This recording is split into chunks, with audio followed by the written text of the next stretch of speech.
Hello student, स्वागत है आप सभी का ऑनलाइन स्टडी एकेडमी में, जहां पे हम डिस्कस कर रहे हैं प्रतियोगिता दर्पण मैगजीन का। तो आज के वीडियो में हम कवर करेंगे सितंबर 2023 की प्रतियोगिता दर्पण। इस सीरीज़ का ये पहला पार्ट होगा जहां पे हम कवर करेंगे नवीनतम सामान्य ज्ञान, करंट अफेयर और उनसे जुड़े कुछ रिलेटेड स्टैटिक जीके। तो वीडियो काफ़ी ज़्यादा इंपॉर्टेंट होने वाली है, मेक श्योर लास्ट तक बने रहिएगा। और अगर आपने अभी तक चैनल को सब्सक्राइब नहीं किया है तो सब्सक्राइब करके बेल नोटिफिकेशन ऑन कर लीजिए।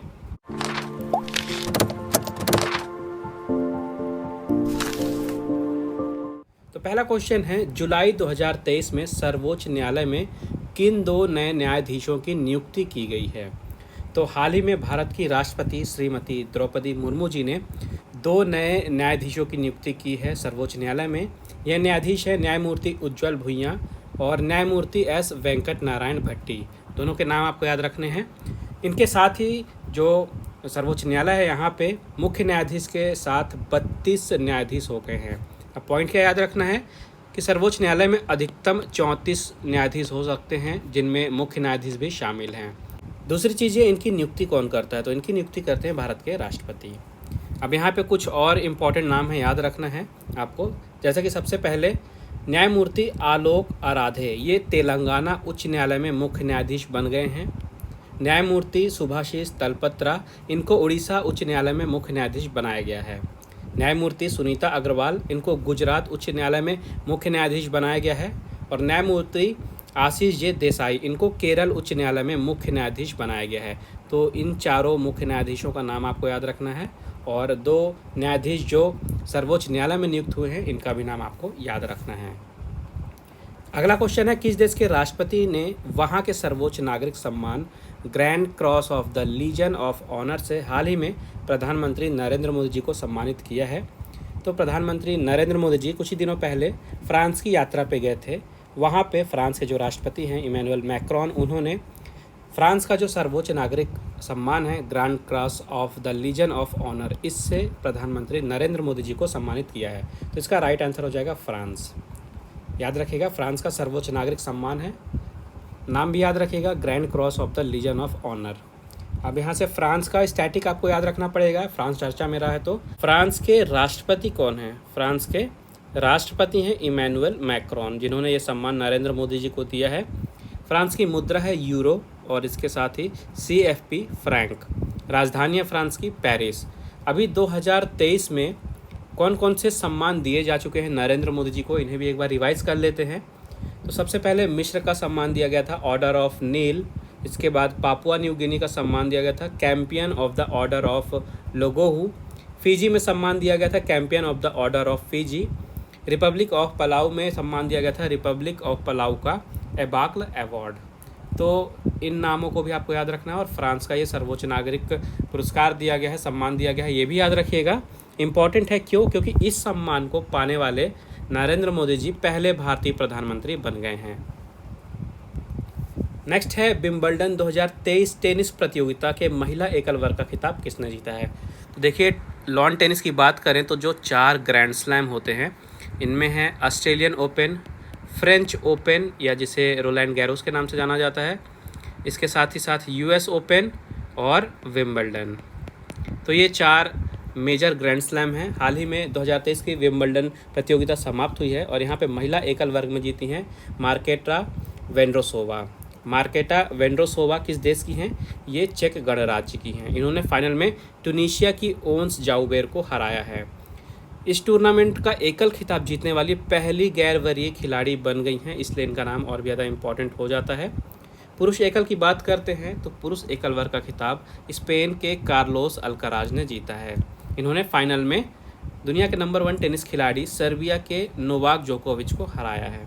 तो देखिए, स्पोर्ट्स से रिलेटेड आप जब भी कोई क्वेश्चन पढ़ेंगे तो अगर कोई प्रतियोगिता है तो याद रखना वो प्रतियोगिता किस खेल से संबंधित है। जैसे कि पूछ सकता है विंबलडन किस खेल की प्रतिष्ठित प्रतियोगिता है, तो आंसर होगा लॉन टेनिस। दूसरी चीज़, अगर वहाँ पे किसी खिलाड़ी का जिक्र होता है तो खिलाड़ी से आपको याद रखना है कि वो जो खिलाड़ी है वो किस खेल से संबंधित है और वो किस देश के लिए वो खेल खेलते हैं। तो इस तरह से आपको स्पोर्ट्स के जो क्वेश्चन हैं वो याद रखने हैं। नेक्स्ट क्वेश्चन है, हाल ही में दक्षिण अफ्रीका में भारत के नए उच्चायुक्त के रूप में किसे नियुक्त किया गया है? तो हाल ही में दक्षिण अफ्रीका में भारत के नए उच्चायुक्त बने हैं प्रभात कुमार। आपको इनका नाम याद रखना है। अब दक्षिण अफ्रीका से न्यूज़ है, उच्चायुक्त बने हैं वहाँ पे नए। तो कुछ और स्टैटिक याद रखिएगा। दक्षिण अफ्रीका के राष्ट्रपति हैं सिरिल रमफोसा। मुद्रा है दक्षिण अफ्रीकी रैंड। राजधानी याद रखिएगा, दक्षिण अफ्रीका की 3 राजधानी हैं। केप टाउन है संसदीय राजधानी, प्रिटोरिया है कार्यकारी राजधानी, और ब्लोमफेंटेन है न्यायिक राजधानी। तो तीनों राजधानी के आपको नाम याद रखने हैं। अगला क्वेश्चन है, हाल ही में इंडोनेशिया में भारत के नए राजदूत के रूप में किसे नियुक्त किया गया है? तो हाल ही में संदीप चक्रवर्ती इंडोनेशिया में भारत के नए राजदूत के रूप में नियुक्त हुए हैं, संदीप चक्रवर्ती।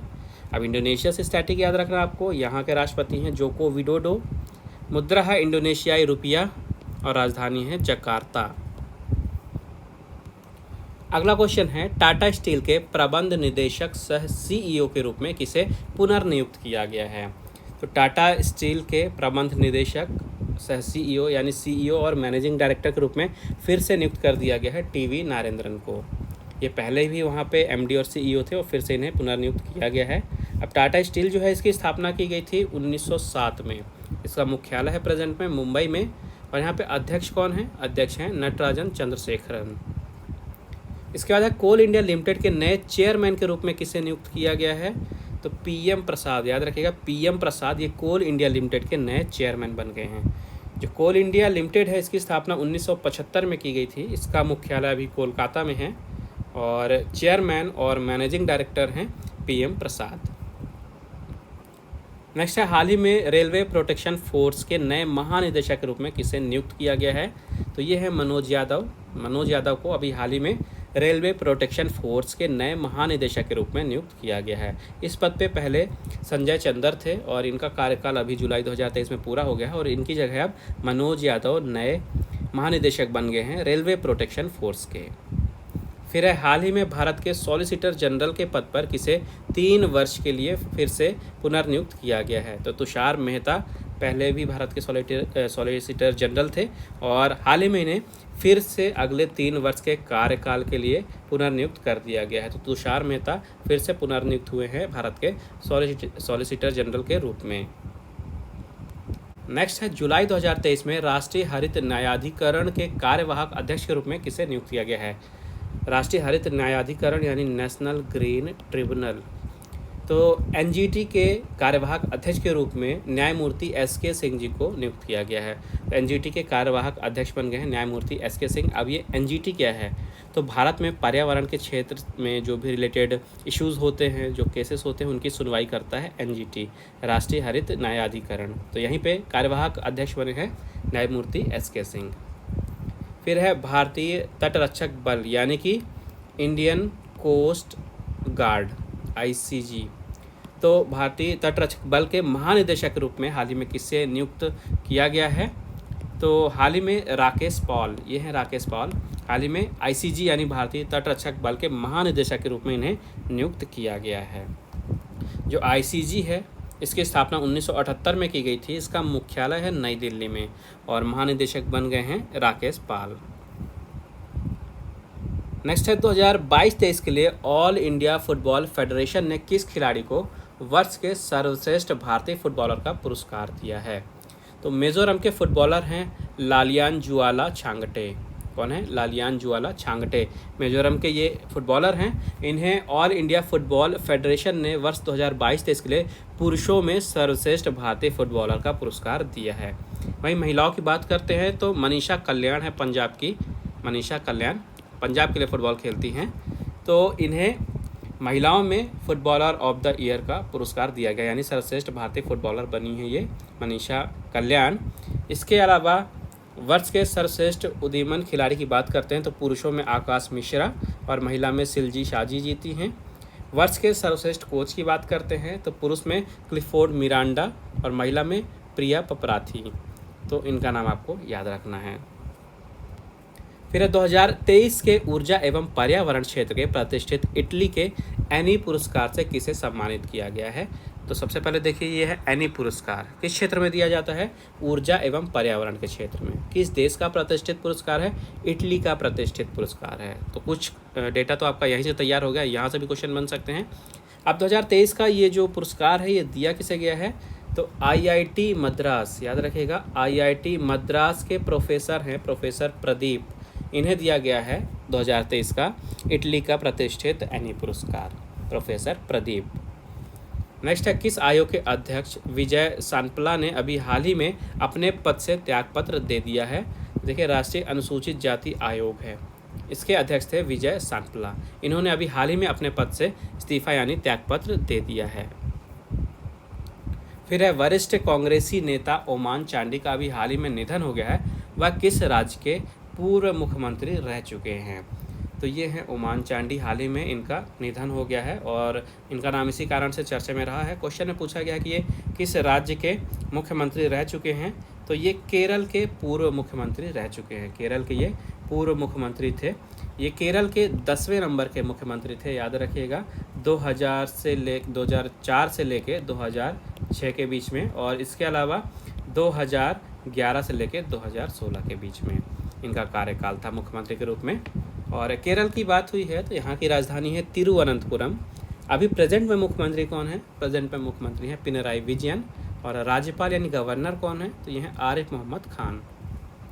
नेक्स्ट क्वेश्चन है, के एम वासुदेवन नंबूदिरी, इनका भी हाल ही में 98 वर्ष की आयु में निधन हो गया है। आपको बताना है कि ये किस क्षेत्र से संबंधित थे। के एम वासुदेवन नंबूदिरी, तो ये काफ़ी जाने माने प्रतिष्ठित चित्रकार थे, ये चित्रकला से संबंधित थे। तो इनका भी अभी हाल ही में निधन हो गया है, तो इनका नाम आपको याद रखना है और किस क्षेत्र से संबंधित थे याद रखना है।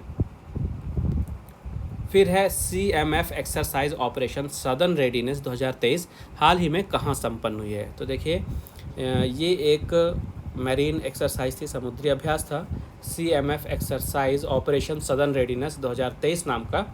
तो अभी हाल ही में ये सेशल्स के तट पे संपन्न हुआ है। यहाँ पे अमेरिका, इटली, ब्रिटेन, सेशल्स के रक्षा बल, इनके अलावा समुद्री पुलिस तथा यूरोपियन यूनियन नेवल फोर्स, इन्होंने इस एक्सरसाइज में पार्टिसिपेट किया और इनके साथ ही साथ भारत ने भी इस अभ्यास में भाग लिया है। इस कारण से इम्पॉर्टेंट हो जाता है। ये एक्सरसाइज जो है अभी हाल ही में सेशल्स के तट पे संपन्न हुई है। भारत की ओर से इस एक्सरसाइज में भाग किसने लिया है? तो भारत की ओर से INS सुनैना ने इसने भागीदारी की थी। INS सुनैना, इस शिप ने इस एक्सरसाइज में पार्टिसिपेट किया था। अब जो सेशल्स है, यहाँ के राष्ट्रपति हैं वेवेल रामकलावन, मुद्रा है सेशल्सी रुपया और राजधानी है विक्टोरिया। नेक्स्ट है, किस देश के साथ अभी हाल ही में भारतीय नौसेना ने एक संयुक्त अभ्यास जिमेक्स में भाग लिया है? तो देखिए, जो जिमेक्स है ये भारत, इंडिया और जापान के बीच में होने वाला एक मैरीटाइम एक्सरसाइज है, समुद्री अभ्यास है। भारत और जापान की नौसेनाओं के बीच में ये संयुक्त अभ्यास होता है। तो हाल ही में ये जो अभ्यास है ये अभी संपन्न हुआ है विशाखापट्टनम के तट पे, जहाँ पे भारत और जापान की जो मैरीटाइम सेल्फ डिफेंस फोर्स है, इन्होंने संयुक्त रूप से अभ्यास किया। इस एक्सरसाइज का ये 7वां संस्करण था इस साल। जो भारतीय नौसेना है ये सक्रिय हुई थी 26 जनवरी 1950 में। हम भारतीय नौसेना दिवस कब मनाते हैं ये भी याद रखिएगा। तो भारतीय नौसेना दिवस हम मनाते हैं 4 दिसंबर को। जो इंडियन नेवी है इसका मुख्यालय है नई दिल्ली में और नौसेना के अध्यक्ष कौन है अभी? तो ये हैं आर हरि कुमार। फिर अब वर्ष 2023 की विश्व सुंदरी प्रतियोगिता का आयोजन किस देश में किया जाएगा ये बताना है। तो इस साल का जो विश्व सुंदरी प्रतियोगिता है यानी मिस वर्ल्ड कंपटीशन, ये आयोजित किया जाएगा भारत में, इंडिया में। इसके पहले 1996 में इंडिया में ये कंपटीशन ऑर्गेनाइज कराया गया था और अब 2023 में मिस वर्ल्ड जो कंपटीशन है ये भारत में आयोजित होगा। फिर 2023 वर्ल्ड एथलेटिक्स के डायमंड लीग के लुजाने चरण में जेवलिन थ्रो में किस खिलाड़ी ने स्वर्ण पदक जीता है? तो ये हैं नीरज चोपड़ा, जिन्होंने ओलंपिक में भारत को गोल्ड मेडल जिताया था जेवलिन थ्रो में। तो 2023 वर्ल्ड एथलेटिक्स के डायमंड लीग के लुजाने चरण में इन्होंने स्वर्ण पदक जीता अभी हाल ही में, नीरज चोपड़ा। फिर आपको बताना है कि 2023 की जो Belgian grand prix formula 1 race थी, इसमें विजेता कौन बने हैं? तो देखिए, प्रेजेंट में फार्मूला 1 के जो वर्ल्ड चैंपियन हैं ये है मैक्स वर्स्टैपेन। तो इन्होंने 2023 की Belgian grand prix formula 1 race भी जीती है, मैक्स वर्स्टैपेन। ये रेसिंग करते हैं रेडबुल के लिए, याद रखिएगा। और ये हैं किस देश के? ये हैं नीदरलैंड के। तो ये 2 चीज़ें याद रखिएगा। अब देखिए, जुलाई में फार्मूला 1 रेस की कुछ और भी रेसेस हुई थी इस साल की प्रतियोगिता की। तो एक थी बेल्जियन ग्रैंड प्रिक्स, एक थी ऑस्ट्रेलियाई ग्रैंड प्रिक्स, एक थी ब्रिटिश ग्रैंड प्रिक्स और एक थी हंगेरियन ग्रैंड प्रिक्स। तो टोटल ये 4 ग्रैंड प्रिक्स हुई थी फार्मूला 1 की जुलाई में। चारों में ही पहले नंबर पे रहे हैं मैक्स वर्स्टैपेन।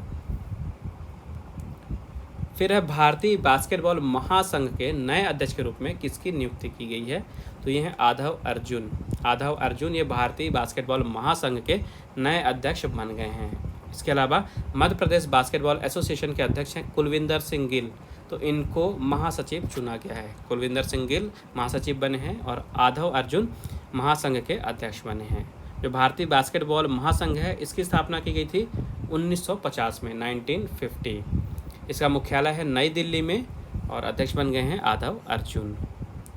फिर है हाल ही में भारतीय क्रिकेट टीम की चयन समिति के प्रमुख के रूप में किसे नियुक्त किया गया है? तो हाल ही में भारतीय क्रिकेट टीम की चयन समिति के प्रमुख बन गए हैं अजीत अगरकर। अजीत अगरकर ये प्रमुख बन गए हैं भारतीय टीम के, क्रिकेट टीम की बात हो रही है वहाँ के चयन समिति की। इन्होंने जगह ली है चेतन शर्मा की। पहले प्रमुख थे चेतन शर्मा और अब नए प्रमुख बन गए हैं अजीत अगरकर। फिर है एशियाई एथलेटिक्स चैंपियनशिप 2023 की पदक तालिका में शीर्ष स्थान किस देश ने प्राप्त किया है? तो हाल ही में 25वीं एशियाई एथलेटिक्स चैंपियनशिप का आयोजन हुआ था। कहाँ हुआ था? थाईलैंड के बैंकॉक में। कहाँ हुआ था? थाईलैंड के बैंकॉक में। और इस प्रतियोगिता में पदक तालिका में सबसे ऊपर रहा है जापान। जापान पहले नंबर पे रहा है। जापान ने टोटल 37 मेडल जीते हैं।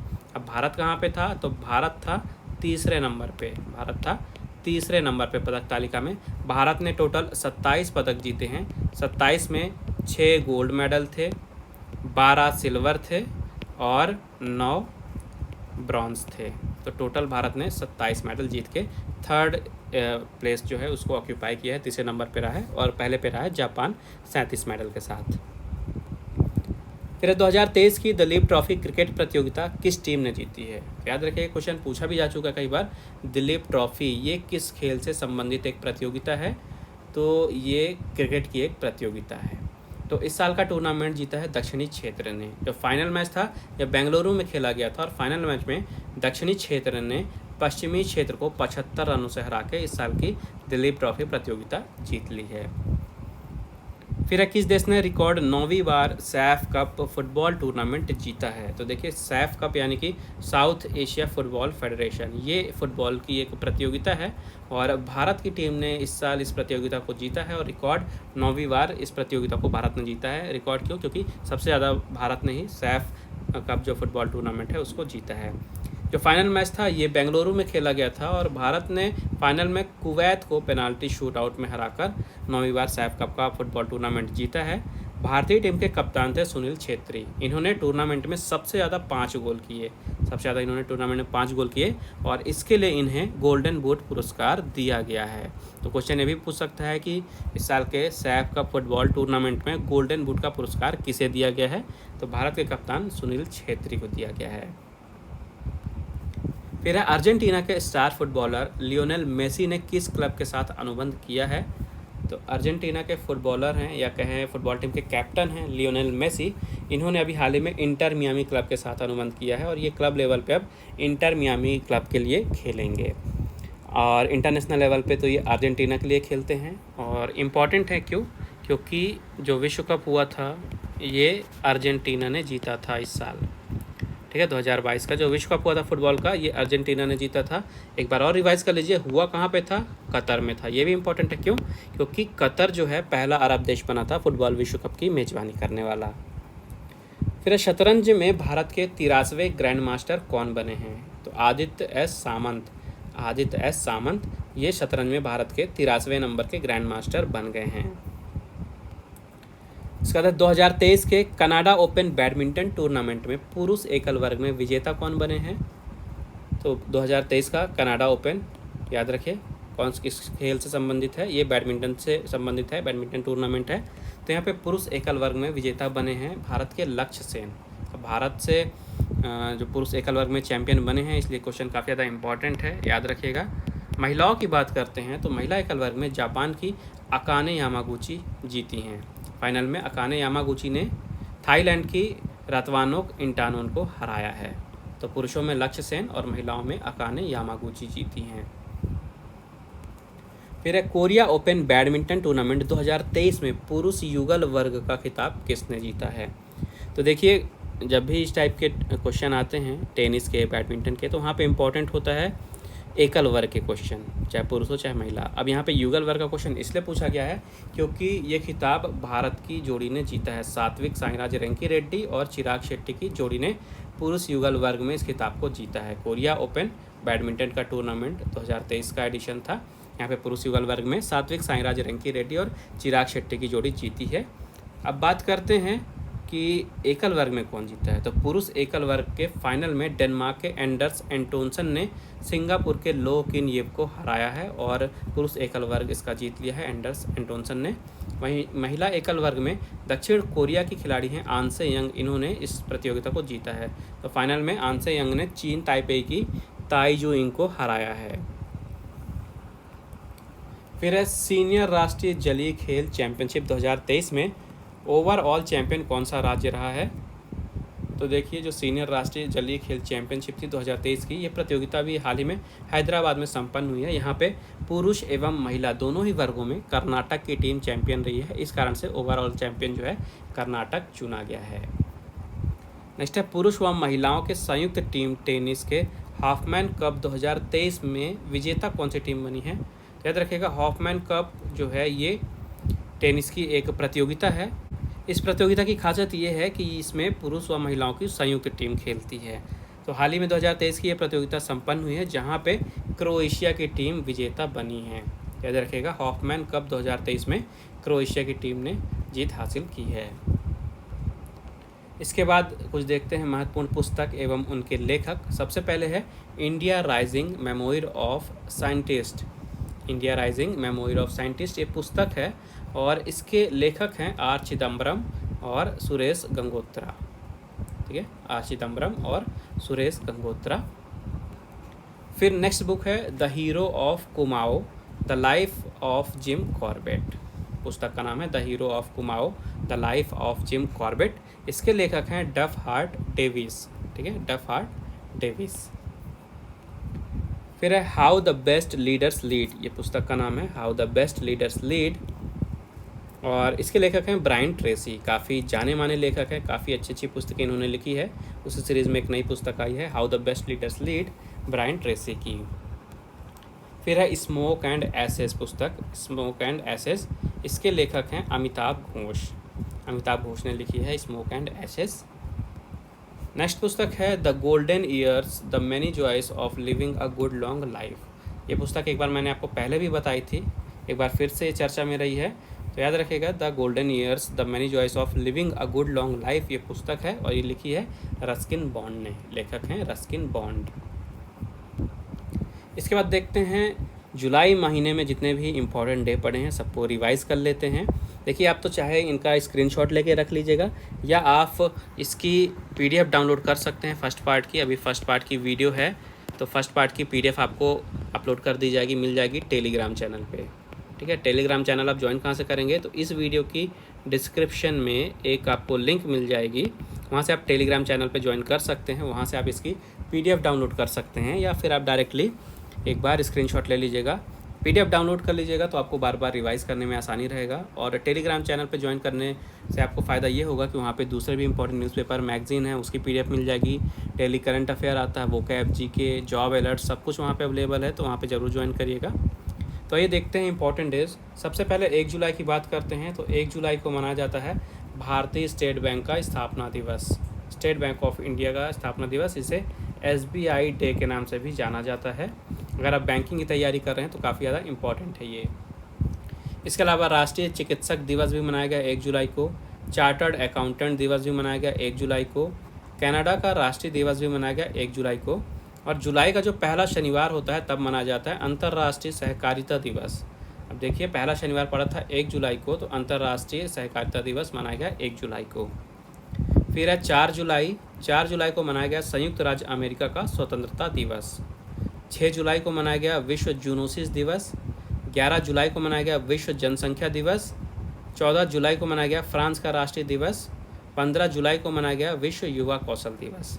तो 1 जुलाई को था क्या, कनाडा का राष्ट्रीय दिवस। 4 जुलाई को संयुक्त राज्य अमेरिका का स्वतंत्रता दिवस और 14 जुलाई को फ्रांस का राष्ट्रीय दिवस। फिर है 17 जुलाई, यहाँ पे विश्व इमोजी दिवस मनाया गया 17 जुलाई को। 18 जुलाई को मनाया गया अंतर्राष्ट्रीय नेल्सन मंडेला दिवस, और ये काफ़ी बार एग्जाम में पूछा जा चुका है, इंपॉर्टेंट है, याद रखना आपको। 19 जुलाई को मनाया गया बैंक राष्ट्रीयकरण दिवस। 20 जुलाई को विश्व शतरंज दिवस भी मनाया गया, और इसके साथ ही साथ चंद्रमा पर पहली बार जो मनुष्य के कदम पड़े थे उसकी वर्षगांठ भी मनाई गई। तो 20 जुलाई को 2 इवेंट थे, दोनों आपको याद रखने हैं।